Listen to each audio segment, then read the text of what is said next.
আসসালামু আলাইকুম। ঢাকা বিশ্ববিদ্যালয় মানেই কি শুধু কোন্দল আর ক্ষমতার লড়াই? একসময় তো তাই মনে হতো, কিন্তু সাদিক কায়েমের নেতৃত্বে ঢাকা বিশ্ববিদ্যালয়ের ছাত্র সংসদ যেন নতুন এক দিগন্তে যাত্রা শুরু করেছে। দায়িত্ব নেওয়ার পর থেকেই তিনি একের পর এক চমক দেখাচ্ছেন। মাত্র 2 সপ্তাহের মধ্যেই তাক লাগিয়ে দিয়েছেন পুরো ঢাকা বিশ্ববিদ্যালয়কে, এমনকি দেশের মানুষকেও। আজ আমরা জানব কিভাবে সাদিক কায়েমরা বদলে দিচ্ছে ঢাকা বিশ্ববিদ্যালয়ের মানচিত্র।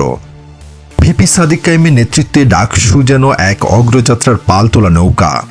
কান্ডারি হয়ে তিনি সেই যে হাল ধরলেন, তারপর একের পর এক উত্তাল ঢেউ পাড়ি দিচ্ছেন। শত প্রতিবন্ধকতাকে পেছনে ফেলে তিনি বাস্তবায়ন করে চলেছেন নানা উদ্যোগ। সময় মাত্র 1 বছর, তাই তো প্রতিটি দিনকে যেন সাফল্যর ধাপ পাড়ি দেওয়ার সিঁড়ি বানিয়েছেন তিনি ও তার দল। ইতিমধ্যে স্যানিটারি ন্যাপকিন ভ্যান্ডিং মেশিন, মসজিদে এসি লাগানো, ক্যাম্পাসের ভেতর যাতায়াতের জন্য বিশেষ যান, ডাকসু ভবন সংস্কার এবং রিডিং রুম শীতাতপ নিয়ন্ত্রিত করার উদ্যোগে গোটা ক্যাম্পাসে হইচই পড়ে গেছে। কিন্তু সাদিক কায়েম, এস.এম. ফরহাদরা সবচেয়ে বড় যে কাজটি এরই মধ্যে করে ফেলেছেন, তা হলো চীনের সহায়তায় ঢাকা বিশ্ববিদ্যালয়ের আবাসন সংকট পুরোপুরি দূর করা। সম্প্রতি দীর্ঘদিন ধরে আটকে থাকা ঢাকা বিশ্ববিদ্যালয়ের ছাত্রীদের জন্য প্রস্তাবিত চীন বাংলাদেশ মৈত্রী হলটির নির্মাণ কাজ শুরুর আবেদন জানালে এই বছরের মধ্যেই বাস্তবায়নের আশ্বাস দিয়েছেন বাংলাদেশে নিযুক্ত চীনের রাষ্ট্রদূত ইয়াং ওয়েন। শুধু কি তাই, প্রস্তাবিত চীন বাংলাদেশ মৈত্রী হলে 1500 জন থাকার সুযোগের কথা থাকলেও সেটি হতে যাচ্ছে 6500 শিক্ষার্থীর জন্য, অর্থাৎ 3 গুণেরও বেশি। হ্যাঁ, সাদিক কায়েমরা চীনকে এমনই প্রস্তাব দিয়েছেন।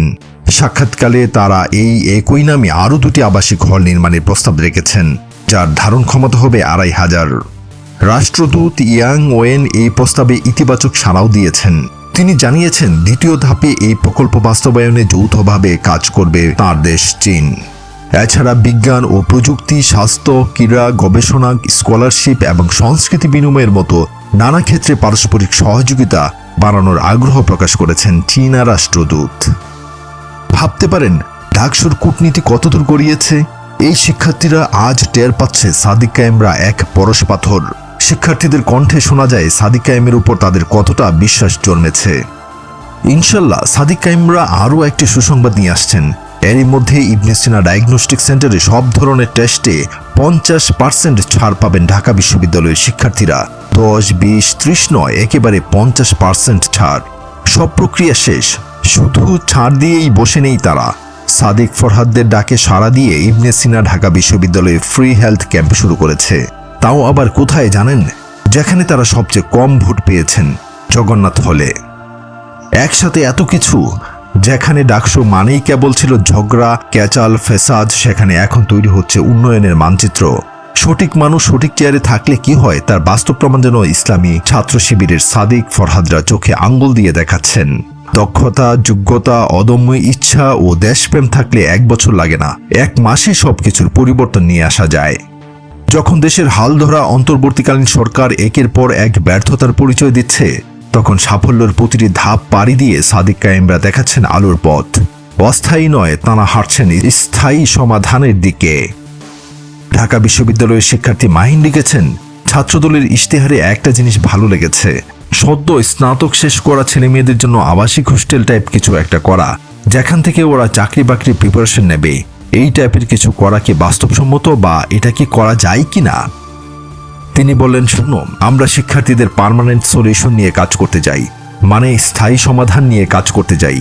ওদের জন্য আয়ের ব্যবস্থা করা যায়, systematic part time job manage করে দেওয়া যায়, এগুলো নিয়ে কাজ করছি।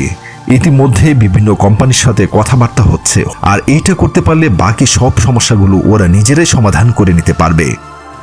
একটু ভাবতে পারেন কোন লেভেলের চিন্তা করছেন সাদিকরা। তাই তো বিপ্লবী পরিষদের আহ্বায়ক কামরুল আহসান লিখেছেন, সাদিক কায়েমদের ঘিরে ঢাকা বিশ্ববিদ্যালয়ের একটা নীরব বিপ্লব হচ্ছে। এই ক্যাম্পাসে খুব ছোট ছোট প্রয়োজনগুলোকে জিম্মি করে শিক্ষার্থীদের যে দাসত্বের জীবন ছিল, তা ভেঙে যাচ্ছে। প্রতিদিন খবর আসছে ডাকসু ও হল সংসদের নেতারা একের পর এক উন্নয়নের কাজ করছেন।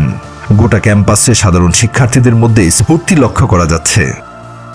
আর 2-3 মাসের মধ্যে ক্যাম্পাসের এত উন্নতি হবে যে শিক্ষার্থীরা এই ক্যাম্পাসে সব অতীত ভুলে যাবে। একটা উন্নত জীবনধারাকে ঘিরে গোটা ক্যাম্পাসে একাডেমিক আবহাওয়া তৈরি করবে। এক পর্যায়ে দেখবেন ঢাকা বিশ্ববিদ্যালয়ের শিক্ষার্থীরা বিসিএস এর চেয়ে গবেষণাকে বেশি প্রাধান্য দিচ্ছে। হয়তো সামনে ফ্রিতে হাজারও বেশি ছাত্র বিদেশে পড়তে যাচ্ছে। এদিকে সাদিকদের এত কাজ দেখে যখন সবাই খুশিতে আত্মহারা, তখন পরাজিত ভিপি পদপ্রার্থী ছাত্রদলের আবিদুর রহমান খান, বাক্সঝাঁসের আব্দুল কাদের আর বামদের উমামা ফাতেমা দাঁড়ে দাঁড়িয়ে অভিযোগ দিতে ব্যস্ত। এসব ভোট কারচুপির ভুয়া জিনিসপত্র নিয়ে এখানে সেখানে যাচ্ছে, কিন্তু কেউ পাত্তাই দিচ্ছে না। মানে লাজ লজ্জা কিছু না থাকলে যা হয় আর কি। আবার এরা সুযোগ পেলেই সব ভালো কাজগুলোর সমালোচনায় মুখর হয়ে ওঠে। কিন্তু সাদেক কায়েম ফরহাদরা কি আর থেমে থাকবে? থাকার কথাও নয়, কারণ তাদের নির্বাচনী স্লোগানই ছিল স্বপ্নের ক্যাম্পাস গড়ার পথযাত্রী আমরা থামব না। দর্শক, আপনার কি মনে হয় সাদিক কায়েম এসএম ফরহাদরা কি পারবে একটা স্বপ্নের ক্যাম্পাস গড়তে, নাকি পারবে না? আপনার মূল্যবান মতামত আমাদের কমেন্ট বক্সে লিখে জানান। আর যদি এই ধরনের আরও বিশ্লেষণমূলক ভিডিও দেখতে চান, তাহলে আমাদের চ্যানেল দৃষ্টিকোণ সাবস্ক্রাইব করুন এবং বেল আইকনটি বাজিয়ে রাখুন, যাতে নতুন ভিডিও আপলোড হওয়ার সাথে সাথে আপনি তার নোটিফিকেশন পেয়ে যান। ইনশাল্লাহ দেখা হবে পরের ভিডিওতে। আল্লাহ হাফিজ।